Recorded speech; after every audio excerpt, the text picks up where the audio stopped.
Modern approach के हिसाब से हम लोग जर्नल एंट्री पास मॉडर्न अप्रोच, ठीक है। ट्रेडिशनल अप्रोच से भी एंट्री पास होता है, उसमें एंट्री सेम ही आएगा जो मॉडर्न अप्रोच। लेकिन अच्छा हम लोग का जो टारगेट है वो है मॉडर्न अप्रोच। मॉडर्न अप्रोच हम लोग सीखेंगे।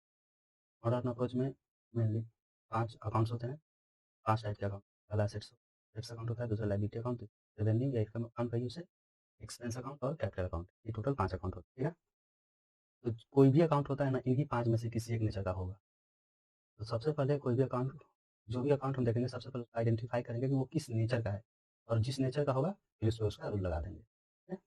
सबसे पहले हमें आइडेंटिफाई करना सीखना होगा। तो किसी भी अकाउंट को हम कैसे आइडेंटिफाई करेंगे? जब तक हम ये पाँचों के बारे में नहीं जानेंगे, तब तक किसी भी अकाउंट्स को किस ग्रुप में क्लासिफाई करेंगे हम लोग समझ नहीं पाएंगे। इसलिए ज़रूरी है कि हम लोग पहले पाँचों अकाउंट के बारे में जानें कि कौन सा क्या होता है। बहुत आसान है, एकदम से तुरंत समझ में आ जाएगा। बेसिकली हम इसको ग्रुप में करके सीखेंगे तो ज़्यादा आसान समझ में आएगा। ये एसेट्स और लायबिलिटी को हम लोग एक साथ देखेंगे, और रेवेन्यू और एक्सपेंस को, क्योंकि मतलब ये दोनों एक अपोजिट नेचर का होता है, तो बहुत जल्दी आपको समझ में आ जाएगा। सबसे पहले एसेट्स क्या होता है? कोई भी इकोनॉमिक रिसोर्स जो इंटरप्राइज का होता है ना, कोई भी इकोनॉमिक रिसोर्स, सब एसेट्स है, ठीक है।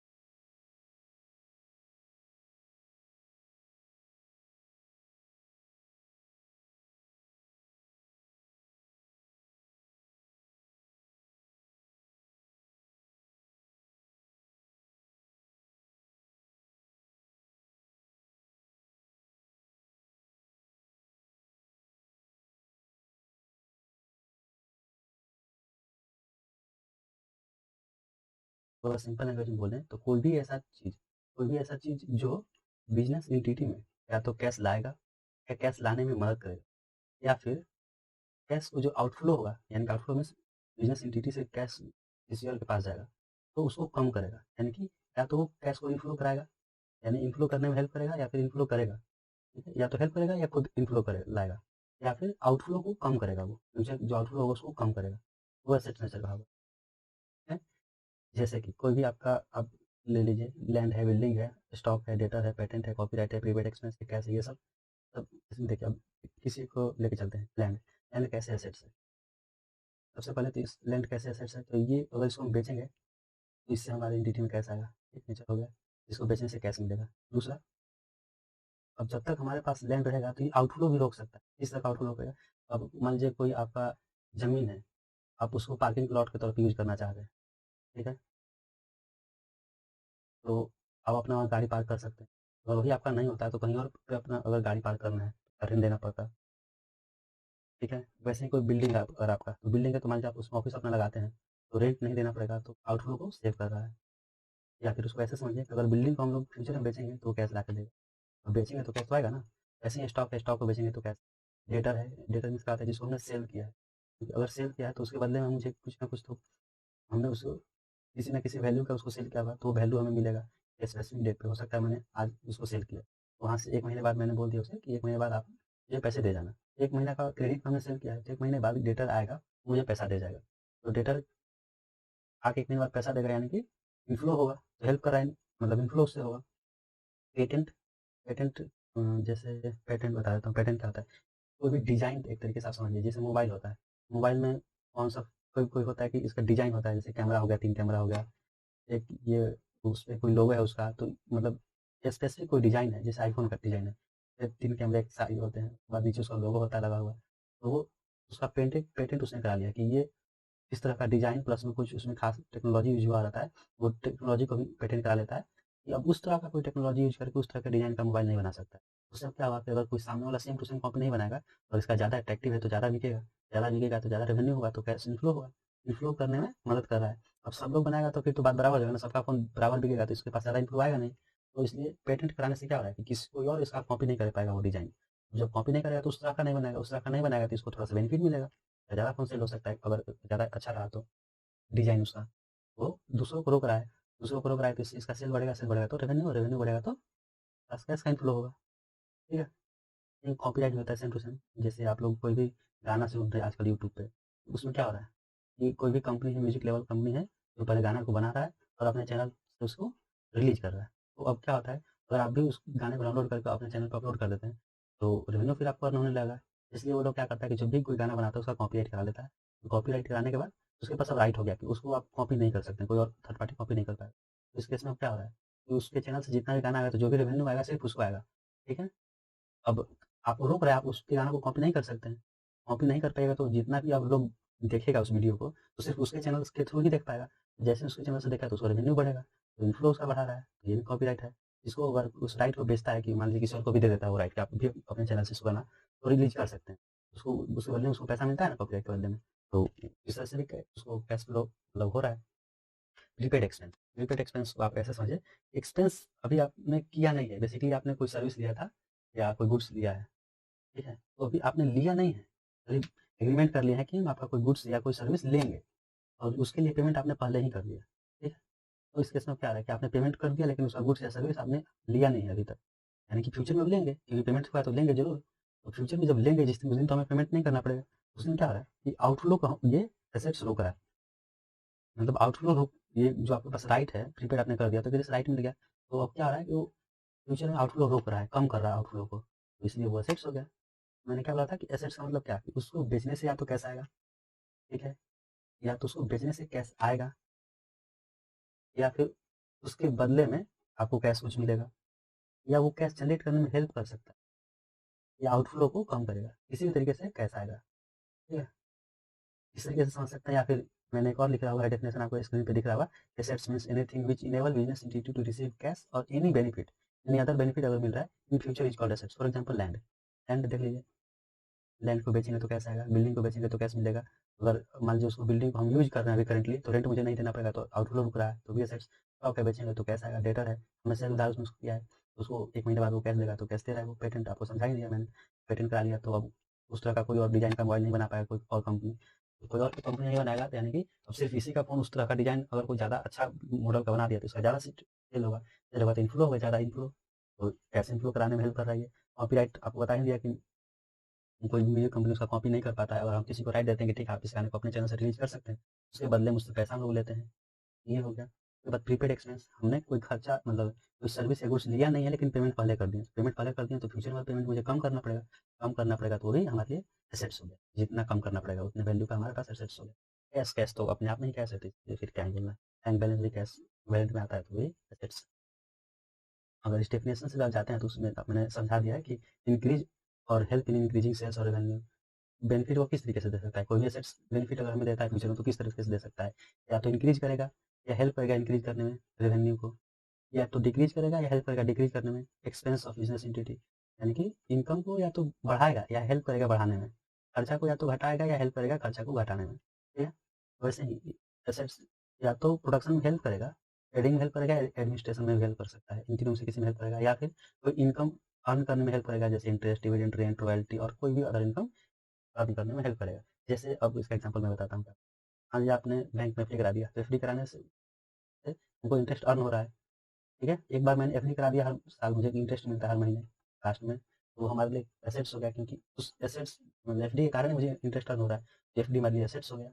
और मान लीजिए किसी कंपनी का हमने शेयर ले लिया, तो उसके बदले में हमें डिविडेंड मिलता है, डिविडेंड मिलता है। डिविडेंड भी बेसिकली आप सिंपल लैंग्वेज में के लिए समझ लीजिए, वो एक तरीके से कंपनी का आप शेयर करते हैं तो उसके बदले में आपको प्रॉफिट मिलता है, प्रॉफिट बोल सकते हैं, कंपनी जितना कमाएगा उसका प्रॉफिट मिलता है, प्रॉफिट बोल सकते हैं डिविडेंड को। तो डिविडेंड मिलता है, तो जो हमने कंपनी में पैसा लगाया था, जितना इन्वेस्ट किया था शेयर में, वो हमारे लिए एसेट्स हो गया। और रेंट, मान लीजिए आपने कोई फ्लैट खरीद लिया, ठीक है? तो या तो अपने ऑफिस के लिए यूज़ कीजिए, तो ऑफिस के लिए यूज़ कीजिएगा तो रेंट नहीं देना पड़ेगा, तो ये एसेट्स हो गया। या फिर अगर आपने उसको किसी को रेंट पे दे दिया, तो रेंटल इनकम आपके पास आएगा। तो अब क्योंकि ऑफिस आपने मान लीजिए ऑफिस या बिल्डिंग खरीदा है, तो आपके लिए एसेट्स हो गया क्योंकि उससे रेंट आप अर्न कर रहे हैं। अगर यूज़ कीजिएगा तो रेंट नहीं देना पड़ेगा किसी को, आउटफ्लो से हो रहा है, ये बोल सकते हैं। रॉयल्टी, रॉयल्टी बेसिकली आप ये बोल लीजिए कि कोई भी चीज़ आपने एक बार रिसर्च कर लिया, डेवलप कर लिया, रिसर्च करने के बाद उसे डेवलप करके जैसे कि एग्जांपल मैं समझा देता हूँ, कोई एक बुक था आपने लिखा और पब्लिशर को आपने दे दिया, या तो राइट एक दे दिया कि आप जितना चाहो उससे बेचो, मुझे जितना सेल होगा उसका 20% चाहिए होगा, जो 20% चाहिए होगा इसी को बोलते हैं रॉयल्टी। तो क्या होगा, जितना ही बुक बेचेगा उसका 20% आपको मिल जाएगा, यानी कि जो आपने उसे राइट दिया है तुम इसे बेचो, उसका एक स्पेसिफिक वैल्यू होगा, उसी को हम लोग क्या बोलते हैं अब क्योंकि उसको राइट हमने दे दिया ना, उसके बदले में आपको कैश मिल रहा है, तो वही राइट को हम लोग असेट्स मानेंगे क्योंकि उससे हमें रॉयल्टी इनकम हो रहा है। इस तरह से कोई भी और इनकम होता है, आज किसी भी चीज़ को रखने से कोई इनकम हो रहा है, तो बस वो हमारे लिए असेट्स है, क्योंकि उसी कारण इनकम हो रहा है ना, तो असेट्स दिखा देते हैं, ठीक है? तो ये असेट्स होते हैं बेसिकली। असेट्स मीन्स कोई भी धन और संपत्ति या कैश या बैंक बैलेंस, ये सब असेट्स होता है। धन, संपत्ति, कैश और बैंक बैलेंस सब संपत्ति होता है, असेट्स होता है, ठीक है? और कोई कॉम्प्लेक्स ट्रांजेक्शन अगर आपको समझ में आ रहा है कि ये असेट्स है कि नहीं है, तो आपको ये चेक करना है कि क्या वो हमें इनफ्लो करा रहा है या इनफ्लो होने में मदद कर रहा है या फिर आउटफ्लो को वो कम कर पा रहा है। अगर इनमें से कोई भी क्राइटेरिया फुलफिल करता है तो वो आपके लिए असेट्स हो गया, ठीक है? एसेट्स और एक्सपेंस अभी यहाँ पे समझाना चाहूँगा, क्योंकि एक्सपेंस और एसेट्स में थोड़ा-सा एक डिफरेंस होता है। क्योंकि एक्सपेंस भी ना कभी-कभी आपको लगेगा कि ये तो एसेट्स है, लेकिन एक्चुअली में वो एसेट्स होता नहीं है। जैसे आपने रेंट दे दिया, रेंट आप पर आपने 2 साल का दे दिया, तो इस साल में तो 12 महीने का यूज़ कर पाएँगे। साल में तो 12 महीना होता है, लेकिन आपने दिया है 24 महीने का। जो 24 महीने का आपने दे दिया 12 महीने एक्स्ट्रा, तो बोलते हैं प्रीपेड एक्सपेंस, और वो आपके लिए एसेट्स हो गया, क्योंकि अगले साल आपको उतना नहीं देना पड़ेगा, आउटफ्लो नहीं होगा, तो एसेट्स हो गया, ठीक है? लेकिन ये जो आपने 24 महीने का दिया, उसमें तो 12 महीना इसी साल का है, ये एक्सपेंस हो गया। तो आपको ये ध्यान रखना है कि एक्सपेंस में और एसेट्स में अंतर यही होता है कि एक्सपेंस विदिन 12 मंथ खत्म हो जाता है, यानी कि उसका जो फ़ायदा हमको मिलता है विदिन 12 महीने के अंदर उसका हम लोग फ़ायदा ले लेते हैं। या तो 12 महीने में उसको यूज़ कर लेंगे, या फिर मतलब करंट अकाउंटिंग पीरियड में, मतलब 31 मार्च, 1 अप्रैल से जो साल शुरू होता है फाइनेंशियल ईयर, उसको हम लोग 31 मार्च तक उसका हम लोग फ़ायदा उठा लेते हैं। 30 मार्च के बाद अगर कोई फ़ायदा उसका मिलने वाला है, तो वो हमारे लिए उतना वैल्यू एसेट्स का हो जाता है। एसेट्स उसको फिर बोलते हैं। तो ये ध्यान रखना होगा, एसेट्स को जब भी आप आइडेंटिफ़ाई कीजिएगा नेचर, तो वहाँ पे ध्यान रखिएगा, कोई भी ऐसा बेनिफिट जो सिर्फ़ 31 मार्च तक ही मिलेगा, जो अभी मान लीजिए 1 अप्रैल को साल शुरू हुआ है, तो अगला 31 मार्च तक ही अगर इस चीज़ का बेनिफिट मुझे मिल रहा है, तो वो हमारे लिए एक्सपेंस है, उसको एक्सपेंस ट्रीट करेंगे, ना कि एसेट्स। तो ये ध्यान रखिएगा। एसेट्स का जो लाइफ़ होता है, वो जनरली 12 महीने से ज़्यादा का होता है, और जो एक्सपेंस होता है, उसका लाइफ़ 12 महीने से कम का होता है। ये चीज़ आपको ध्यान रखना है, ठीक है? मतलब एसेट्स और एक्सपेंस एक साथ, मतलब थोड़ा-सा कन्फ्यूजन होता है, इसलिए मैंने आपको साथ में बता दिया। एसेट्स का लाइफ मोर देन 1 ईयर होता है, और एक्सपेंस का जो बेनिफिट मुझे मिलता है विदिन 1 ईयर मिल जाता है, ठीक है? तो अभी उसके बाद में बाकी डिटेल में समझेंगे, फिलहाल एसेट्स समझ गए होंगे मेरे ख्याल से। कोई भी धन और संपत्ति आपका एसेट्स, एसेट्स बोलते हैं। एग्ज़ाम्पल भी समझ गए, land, building, furniture, patent, copyright, goodwill, prepaid expense. अब एसेट्स तो आपको बेसिकली कैश या तो ला के देगा, या कैश जनरेट करने में हेल्प करेगा। कैश जनरेट कैसे हेल्प करेगा? जैसे production, administration, interest, dividend, rent, royalty, ये सब कैसे तो इंक्रीज करता है ना, ये सब। अब आते हैं लायबिलिटी पे। एसेट्स में हमारे पास कैश आ रहा था, लायबिलिटी में क्या होता है, कैश आपके पास से जाएगा। फ्यूचर में ये एसेट्स आपके पास कैश लाने वाला था, और लायबिलिटी में क्या होता है, ये फ्यूचर में कैश आपको देना पड़ेगा। तो अगर आपको किसी को भी फ्यूचर में कैश या कैश के इक्विवेलेंट, कैश इक्विवेलेंट का हमें बैंक बैलेंस भी बोल सकते हैं, कैश या बैंक आपको फ्यूचर में देना पड़ेगा, तो वो लायबिलिटी है। तो ध्यान रखना है कि अगर आपको फ्यूचर में लायबिलिटी देना है, मतलब फ्यूचर में किसी को पेमेंट करना है, आज मान लीजिए आज आपने कोई सामान खरीदा और आज ही पेमेंट कर दी, तब तो लायबिलिटी हुआ नहीं, क्योंकि कहाँ से कैसा आया, सामान आया, पैसा दिए, बात खत्म। लेकिन सामान आया और पेमेंट नहीं किया, तो पेमेंट तो करना पड़ेगा फ्यूचर में। आज नहीं करेंगे तो कल करेंगे, कल नहीं तो 2 दिन बाद, 10 दिन बाद, लेकिन करना तो पड़ेगा। कोई भी सामान जिसका पेमेंट हम आज नहीं किए हैं, और पेमेंट फ्यूचर में करना पड़ेगा। जब फ्यूचर में मुझे कोई भी ऐसा पेमेंट करना पड़ेगा, तो वो हमारे लिए लायबिलिटी है। चाहे हम गुड्स लिए हों या सर्विस लिए हों या फिक्स एसेट लिए हों। फिक्स एसेट मीन्स जिसका लाइफ 1 साल से ज़्यादा होता है। एसेट्स, फिक्स एसेट मीन्स जिसका लाइफ साल से ज़्यादा होता है। कोई भी एसेट्स लिए हैं जिसका पेमेंट हम, कोई भी एसेट्स या एक्सपेंस जिसका पेमेंट हम आज नहीं किए हैं, तो उसका पेमेंट फ्यूचर में करना पड़ेगा। कैश देना पड़ेगा या बैंक देना पड़ेगा। बैंक मीन्स बैंक बैलेंस से कटाना होगा, चेक देना होगा, तो हमारे लिए लायबिलिटी हो गया। एसेट्स का पहचान क्या है? वो हेल्प करता है कैश लाने में। लायबिलिटी क्या है? आपको कैश देना पड़ता है, ये हो गया, ठीक है? रेवेन्यू और इनकम पे। रेवेन्यू, इनकम, दोनों, रेवेन्यू बोलिए या इनकम अकाउंट बोलिए, बात बराबर है। रेवेन्यू समझिए तो ज़्यादा सही होता है। इनकम बेसिकली होता है कि कल सेल माइनस ये उसका जो कॉस्ट था, सेल माइनस कॉस्ट प्राइस होता है, या प्रॉफिट इसको बोलते हैं। रेवेन्यू में जो ग्रॉस वैल्यू होगा जो सेल का, तो रेवेन्यू बोलिए, इनकम, बात बराबर ही है। रेवेन्यू समझिए, तो इसमें क्या होता है कि आप जिस भी प्रोडक्ट में डील कर रहे हैं, कोई भी ऐसा चीज़ जो आप बेच रहे हैं, कोई भी गुड्स बेच रहे हैं या सर्विस बेच रहे हैं, गुड्स या सर्विस बेच रहे हैं, उससे जो भी आपको पैसा आने वाला है, रेवेन्यू आने वाला है, पैसा आने वाला है, उसको रेवेन्यू कौन बोलता है? जैसे मैं, आपका कपड़े का दुकान है, तो आप कपड़ा बेचिएगा, जो कपड़ा बेचिएगा उससे कुछ पैसा आएगा, उसको बोलते हैं रेवेन्यू। अच्छा, कपड़ा का दुकान है, हो सकता है आपने कहीं बैंक में एफडी लगा दिया हो, तो एफडी लगा दिए हैं, तो उससे एफडी करने के बाद क्या होगा, उससे इंटरेस्ट आता है, तो वो भी आपके लिए इनकम हो गया। जी, कोई भी इनकम बेसिकली रेवेन्यू अकाउंट देख लीजिए। आपने एफडी किया तो इंटरेस्ट मिलेगा, किसी कंपनी के शेयर में इन्वेस्ट किया तो डिविडेंड मिलेगा। ये भी कोई मान लीजिए आपने कोई फ्लैट लेके किसी को रेंट पे दे दिया तो वहाँ से रेंट आ रहा है तो ये भी आपके लिए इनकम है।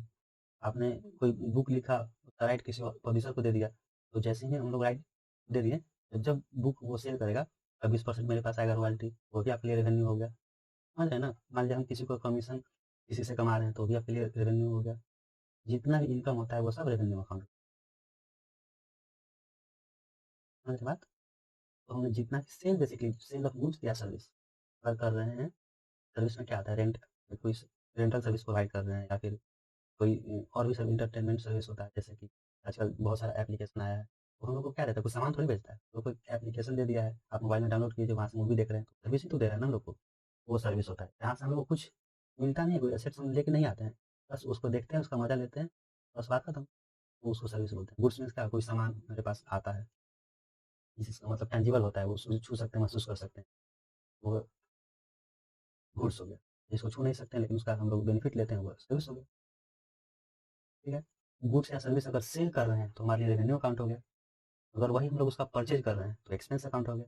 और रेवेन्यू जो ये रेवेन्यू हमने जो बताया, वो विदिन 12 मंथ उसका हम लोग बेनिफिट लेते हैं, यानी कि सेल करते हैं तो विदिन 12 मंथ वो उसका रिकवरी हो जाता है। वैसे ही जो एक्सपेंस है उसका भी पेमेंट हमको विदिन 1 ईयर करना, मतलब विदिन, मतलब रेवेन्यू है विदिन रिकरिंग नेचर का आता है, बार बार होते रहता है।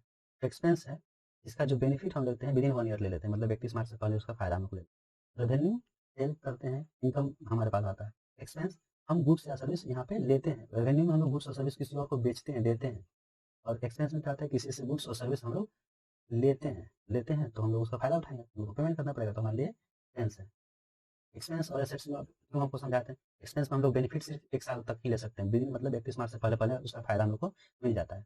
अगर 31 मार्च से आगे भी मिलेगा तो वो एसेट्स हो जाएगा हमारे लिए, अगर 31 मार्च तक ही मिलेगा तो हमारे लिए एक्सपेंस। ठीक है?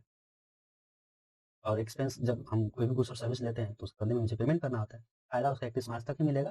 ठीक है? ये ध्यान रखना है। एसेट्स में फायदा हम लोग को 31 मार्च के बाद भी मिलता है, एक्सपेंस में उसका फायदा सिर्फ हम लोग को 31 मार्च तक मिलता है। कैपिटल अकाउंट कुछ नहीं, सिंपल सा होता है। मैंने जो बिजनेस शुरू किया, जो शुरुआत में पैसा लगाए थे, ये कैपिटल है आपका। अगर उसमें से कुछ पैसा निकालते हैं तो उसको ड्रॉइंग बोलते हैं। मान लीजिए आपने 1 लाख बिजनेस में लगाया, फिर 10 दिन बाद 50,000 निकाल दिया, और कितना बचा कैपिटल आपका? 50,000, क्योंकि 50,000 आपने निकाल दिया, तो 1 lakh minus 50,000 equal to 50,000। 50,000 capital बचा, 50,000 ड्रॉइंग आपने निकाल दिया। और आप फिर से मान लीजिए 1 लाख शुरू में लगाए, फिर 6 महीने बाद आपको फिर 50,000 डालना पड़ गया, तब क्या आपका ये जो दोबारा डाले थे उसको बोलते हैं एडिशनल कैपिटल। तो शुरू में 1 लाख था, फिर 50,000 डाले, तो अभी क्लोजिंग पे टोटल आपका कैपिटल कितना होना चाहिए? तो 1.5 लाख होना चाहिए। ये कैपिटल अकाउंट हो गया, यानी कि एक्सपैंड करने के लिए या कमेंस करने के लिए बिजनेस में हम जो पैसा लगाते हैं उसको कैपिटल अकाउंट बोलते हैं। फिर से एक बार समरी सुन लीजिए। एसेट्स में कैश जनरेट करने में हेल्प करता है। कैश जनरेट कैसे कर सकता है? या तो उसको बेच के कैश आएगा, या उसको यूज करके, या तो यूज करके किसी भी तरीके से यूज करके या तो कैश को इनफ्लो कराएंगे, यानी कि कैश को इनफ्लो आएगा, या फिर आउटफ्लो को हम रोक सकते हैं। ठीक है? एसेट्स मीन्स क्या होता है, या तो इनफ्लो होगा उसके कारण, या इनफ्लो कराने में वो हेल्प करेगा, या फिर आउटफ्लो को रोकेगा, कैश आउटफ्लो को रोकेगा, कैश को इनफ्लो कराएगा या फिर कैश इनफ्लो करने में हेल्प करेगा। ठीक है? ये एसेट्स होता है। एसेट्स का लाइफ जनरली जनरली 1 साल से ज़्यादा, जनरली मतलब जरूरी नहीं कि 1 साल ज़्यादा होगा, लेकिन यहाँ पे एक्सपीरियंस के साथ मुझे आपको समझाना था, इसलिए मैं बोल रहा हूँ कि एसेट्स का लाइफ 1 साल से जनरली ज़्यादा होता है, और एक्सपेंस जो होता है वो विदिन 1 ईयर उसका बेनिफिट हम लेते हैं। एसेट्स का भी बेनिफिट हम लेते हैं, लेकिन इसका मोर देन 1 ईयर लेते हैं, और एक्सपेंस का विदिन 1 ईयर लेते हैं, इसलिए मैंने अभी समझा दिया। ऐसा नहीं है कि लाइफ उसका 1 साल ही होता है, 1 साल से ज़्यादा ही होता है, कम भी हो सकता है, लेकिन मतलब अभी आपको समझने के लिए खाली इतना ध्यान रखिए कि एक्सपेंस का बेनिफिट सिर्फ 1 साल तक हम लोग लेते हैं, और एसेट्स का बेनिफिट हम लोग 1 साल से ज़्यादा भी ले सकते हैं। ठीक है? एसेट्स कैश लाएगा, फैलाने में मदद करेगा, या फिर आउटफ्लो कैश को बाहर जाने से रोकेगा, ये वो एसेट्स होता है। लायबिलिटी क्या होता है? मुझे पेमेंट करना पड़ेगा, किसी और को पेमेंट करना पड़ेगा, आउटसाइड जो जो बिजनेस एंटिटी के बाहर है, उस पर्सन को मुझे पेमेंट करना पड़ेगा फ्यूचर। ठीक है? तो वो लायबिलिटी अकाउंट। रेवेन्यू मतलब कोई भी गुड्स या सर्विस हम लोग सेल करेंगे, गुड्स कोई वस्तु बेच रही है या कोई सर्विस दे रहे हैं, किसी को कोई भी सर्विस देंगे, फाइनेंशियल सर्विस हो या इंटरटेनमेंट सर्विस, किसी भी नेचर का सर्विस हो, तो वो हमारे लिए इनकम है, क्योंकि उससे मुझे कैश फ्लो होगा। एक्सपेंस समझे गए? एक्सपेंस मतलब गुड्स या सर्विस हम लोग यहाँ लेते हैं। रेवेन्यू में क्या होता है, गुड्स और सर्विस किसी और को बेचते हैं, यहाँ पे हम लोग गुड्स और सर्विस खुद लेते हैं। यहाँ पे हम लोग खुद लेते हैं, और उसका फायदा कितना दिन तक लेते हैं? 31 मार्च तक लेते हैं। उससे ज़्यादा अगर फायदा ले रहे हैं तो उसको फिर एसेट्स में डाल देंगे। कैपिटल अकाउंट जो बिज़नेस शुरू करते वक़्त हमने पैसा लगाया था या फिर बिज़नेस को और बड़ा करना है, तो एक्सपेंशन में जो कॉस्ट लग रहा है वो भी कैपिटल। और उसमें से कुछ पैसा निकालते हैं, तो ड्राइंग बोलते हैं और ड्राइंग भी कैपिटल का पार्ट होता है। ठीक है? एसेट्स का जो बैलेंस होता है, ये जो asset by default balance debit होता है, बाय डिफ़ॉल्ट बैलेंस क्रेडिट होता है, रेवेन्यू का भी क्रेडिट होता है, एक्सपेंस का डेबिट और कैपिटल यानी कि एक और ये दो। एसेट्स और एक्सपेंस दोनों सेम नेचर के होते हैं। अगर एक्सपेंस हम लोग करते जा रहे हैं तो बार-बार डेबिट करेंगे। सपोज़ कीजिए कि साल शुरू हुआ, हमने ₹10 खर्चा किया, 10 लिख देंगे ₹10। फिर मान लीजिए 10 हमने ₹20 खर्चा कर दिया, तो फिर इसमें ₹20 और डेबिट कर देंगे। यानी कि खर्चा बढ़ते जाएगा, हम लोग इसमें डेबिट करते जाएँगे और बढ़ाते जाएँगे। वैसे ही अगर हमने कोई सेल किया है, मान लीजिए पहला बार सेल किया ₹10 का हमने सेल किया, ₹10 क्रेडिट कर दिया। फिर से अगर हमने मान लीजिए ₹10 का या ₹25 का सेल किया, फिर से ₹25 क्रेडिट कर दिया। ताकि ये टोटल कितना क्रेडिट हो गया अभी? 35 क्रेडिट हो गया और ये वाला टोटल ठीक है? ये ध्यान रखना है कि अगर इनकम बढ़ते जा रहा है, रेवेन्यू अगर बढ़ रहा है तो उसको बार-बार क्रेडिट करते जाएँगे। अगर एक्सपेंस बढ़ रहा है या एसेट्स बढ़ रहा है, डेबिट करते जाएँगे। लायबिलिटी का भी सेम होता है। यही रूल इसमें भी लगता है। ये वाला ये का रूल भी सेम टू सेम इस तरीके से चलेगा और ये जो कैपिटल है इसका भी रूल भी ऐसे ही चलता है। लगभग क्या मतलब ये लोग लायबिलिटी बढ़ेगा तो भी क्रेडिट, रेवेन्यू बढ़ा तो भी क्रेडिट, कैपिटल बढ़ा तो भी क्रेडिट। ये तीनों में एक रूल चलता है, बढ़ेगा तो क्रेडिट, घटेगा तो डेबिट। और एसेट्स मतलब इसका बेसिक नेचर क्या है कि ये इसका बैलेंस क्रेडिट होता है। तो जब जिसका बैलेंस क्रेडिट है, अगर वो बढ़ेगा तो और क्रेडिट होगा और जिसका बैलेंस डेबिट है, वो बढ़ेगा तो डेबिट होगा। अगर बढ़ रहा है मान लीजिए एसेट्स है, ये बढ़ रहा है तो डेबिट हो रहा है, तो घटेगा तो क्या करेंगे डेबिट का उल्टा क्रेडिट, इसमें क्रेडिट करते हैं। ठीक है? तो ये बता दूँगा, तो अभी छोड़ दीजिए इतना ही। डेबिट बैलेंस उसका होता है, एसेट्स और एक्सपेंस का डेबिट होता है, बाकी तीनों का क्रेडिट बैलेंस। ये अब आप लोग कुछ अकाउंट्स है जिसको आइडेंटिफ़ाई नहीं तो चार अकाउंट आप लोग ठीक है आइडेंटिफ़ाई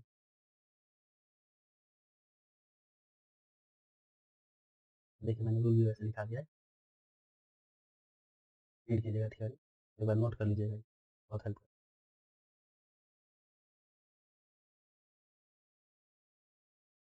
सेल्स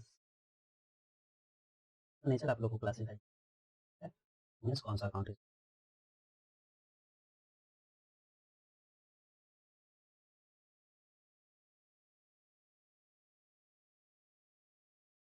लिक्विड नेचर लिखना है, सेंस लिखते रहिए साथ में मिला लीजिएगा, लास्ट में मैं लिखा होगा अपने आप क्रॉस चेक कर लीजिएगा कि हाँ ठीक है कि बिल्डिंग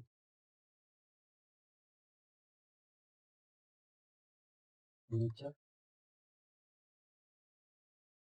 फिक्सर जैसे आप लोग समझते होंगे फर्नीचर फिक्सर मीन्स जो साथ में फिक्स करने में बेसिकली यूज होता है वो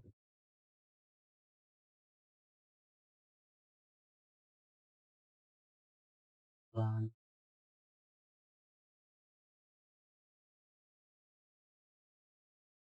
डेटा डेटा होता है कि हमने इसे उधार में सेल किया है जो है क्रेडिट टर्म समझाते चल रहा हूँ ताकि अब आपको अलग से मैं कोई बेसिक टर्म का क्लास नहीं लूँगा इसलिए साथ बता दूँगा आपको टेक्निकल। क्रेडिटर मीन्स हमने इसे उधार में सेल किया है, क्रेडिटर मीन्स हमने इसे क्रेडिट पे इससे परचेज किया है। इसमें उस फ्यूचर में मुझे पैसा ये देगा, इसे मुझे देना पड़ेगा, ये मुझे देगा, मैं इसे दूँ।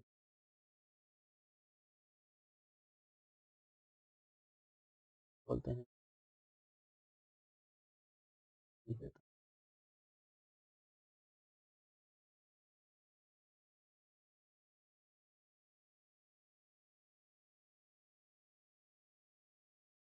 आउट टेस्ट है, रेंट मुझे रेंट आउटस्टैंडिंग है, पेमेंट करना है।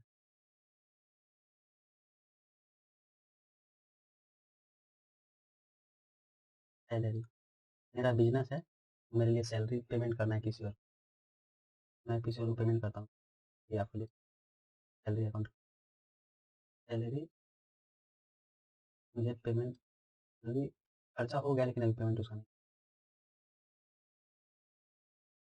है। इंटरेस्ट मैंने एफडी किया है, वो बेसिकली मुझे हाफ ईयरली मिलता है। अब या तो 30 जून को मिलता है या 31 दिसंबर को मिलता है। तो आज 31 मार्च है, 3 महीना लास्ट मुझे मिला था 30 दिसंबर को मिला था। तो अब क्लोजिंग कर रहे हैं तो आज 3 महीना हो गया ना, जनवरी, फरवरी, मार्च। ये 3 महीना का अप्रूव हो गया, लेकिन मैं उसे माँग नहीं सकता क्योंकि ये मिलेगा मुझे 30 जून को। ये अप्रूव्ड इंटरेस्ट, अब आइडेंटिफ़ाई कीजिए ये कौन-सा अकाउंट है। सेल, तो आपके लिए क्या होना चाहिए? तो खुद दिमाग लगाइए। ये मेरे लिए क्या हो गया? रेवेन्यू अकाउंट हो गया क्योंकि हमने सेल किया है ना, गुड्स या सर्विस को बेचा है। बेचा है तो इससे इन्फ्लो होगा। हमारे लिए क्या? Revenue account. परचेज़, हमने किसी से कुछ परचेज़ किया है, हमारे लिए तो खर्चा है ना। परचेज़ खर्चा है, एक्सपेंस है हमारे लिए। Prepaid expense. मैं उसका कोई गुड्स या सर्विस अभी लिया नहीं है, लेकिन पेमेंट पहले ही कर चुके हैं। प्रीपेड है, तो एक्स्ट्रा पेमेंट हो चुकी है। जब अगली बार उसका कोई गुड्स या सर्विस लेंगे जब, इसीलिए हमने पेमेंट किया उस दिन तो मुझे पेमेंट करना नहीं पड़ेगा। ये हमारे लिए क्या हो गया? एसेट्स हो गया। ये आउटफ्लो को रोक रहा है ना, आउटफ्लो को कम कर रहा है। ये आउटफ्लो नहीं हो मेरा आउटफ्लो नहीं हुआ कैश का। अब जिस दिन मैं परचेज़ करूँगा उस दिन मुझे कैश नहीं देना पड़ेगा। तब आउटफ्लो नहीं होगा। ये हमारे लिए क्या हो गया? Prepaid expense.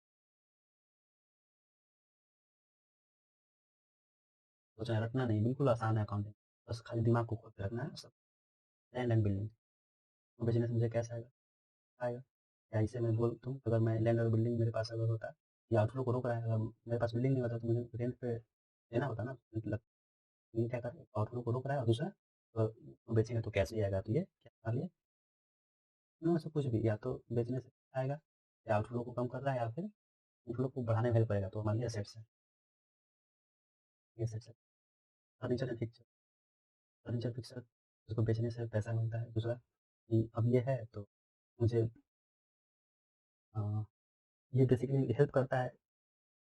इन्फ्लो में इसको डायरेक्ट नहीं बोल सकते, लेकिन इनडायरेक्टली ये हेल्प करता है एडमिनिस्ट्रेशन में भी। मैंने डेफिनेशन में वहाँ लिखा था ऐसा फर्नीचर फिक्सर है तो क्या है कि ये लंबे समय तक मुझे बेनिफिट देगा। कैसे बेनिफिट देगा? तो ये मान लीजिए ऑफिस में लगा हुआ फर्नीचर, जैसे अलमीरा है, फर्नीचर में या चेयर है, लोग उसमें बैठते हैं, बैठ के आराम से एफिशिएंसी इंक्रीज होता है, बैठ के आराम से काम कर सकते हैं। बेनिफिट मुझे मिल रहा है ना।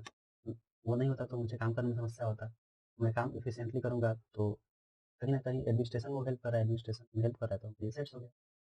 मतलब बेनिफिट तो दे रहा है ना, मोर देन 1 ईयर। तो बेचने से कैश भी है। प्लांट एंड मशीनरी सेम है। इसको प्रोडक्शन में यूज़ करते हैं, मोर देन 1 ईयर यूज़ करते हैं। इसको बेचते हैं तो पैसा भी आता है। ये था सर।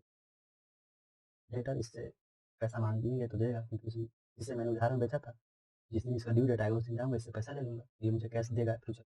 हाँ, क्रेडिटर है, इससे उधार पे हमने खरीदा था, तो मुझे कुछ दिन के बाद तो देना होगा पेमेंट। देना है यानी कैश देना है। कैश देना है तो मान लीजिए यूटिलिटी हो ये अकाउंट। नहीं, रेंट, रेंट मुझे देना है। हमने उसका यूज़ कर लिया है। फ्लैट मेरा लिए हैं या फिर ऑफिस जो था, लोग 1 महीना यूज़ कर चुके हैं प्लेस का। रेंट अभी देना बाकी है तो देना पड़ेगा ना। मान लीजिए क्या हो गया ये। बस एक बार आपको पहचानना है कि किस बेनिफिट मिलेगा, कितना दिन मिलेगा, फ्यूचर में मिलेगा कि हम लोग ले चुके हैं बेनिफिट। सैलरी है तो देखिए हमारे पास एम्प्लॉई काम कर चुका है, अब इसका बेनिफिट हम काम किया हुआ तो अब तुरंत इंस्टेंट बेनिफिट ले लेते हैं। मतलब काम किया तो उसका बेनिफिट हमको मिलते जा रहा है। प्रोडक्शन में काम कर रहा है तो मेरा प्रोडक्शन बढ़ रहा है ना, उसका बेनिफिट तो मुझे मिल ही रहा है तुरंत के तुरंत। ये हमारे लिए क्या हो गया, जिसका बेनिफिट तुरंत मिल रहा है ना कि फ्यूचर में मिलेगा। जिसका बेनिफिट फ्यूचर में मिलता है वो असेट्स होता है। ये तो तुरंत तुरंत ही मिल रहा है, करंट में मिल रहा है, मतलब करंट पीरियड में ही मिल जा रहा है इसका बेनिफिट, तो ये हमारे लिए गुड्स और सर्विस बनाने में हेल्प हो रहा है। तो सैलरी खर्चा हो चुका है लेकिन इसका पेमेंट हम नहीं किए। खर्चा तो हो गया लेकिन इसका पेमेंट नहीं किया, तो पेमेंट तो करना पड़ेगा। तो पेमेंट करना होगा तो लिए क्या हो गया ये लायबिलिटी।